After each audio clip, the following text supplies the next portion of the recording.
বুবলি ভক্তদের অর্তনাদ, সত্যি চোখে লাগার মতো।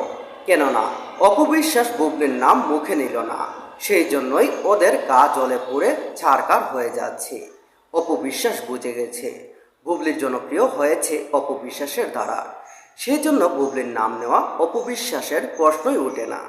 ঠিক এটার কারণেই বুবলির ভক্তরা খেপেছে। কেন বুবলিকে ভাইরাল করলো না? কেন বুবলির ভক্তরা কোনো টপিক পেল না ভিডিও বানানোর জন্য? অপবিশ্বাস ইন্টারভিউতে শাকিব খানের নাম মুখে নিয়েছেন, অবশ্যই নেবেন। কেননা তারা 8 বছর সংসার করেছে, এখনও কন্টিনিউ করতেছে। তাহলে শাকিব খানের নাম নেওয়া অবশ্যই প্রয়োজন।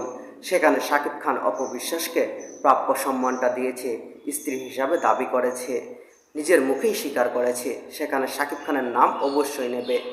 8 বছর কত স্মৃতি, কত কিছু হয়ে যায়, সেগুলো অবশ্যই শেয়ার করে পাবলিকের সামনে। কিন্তু সেগুলোতে যদি বুবলির ভক্তরা এমন কিছু মনে করে থাকেন, সেটা আপনাদের সম্পূর্ণ ভুল।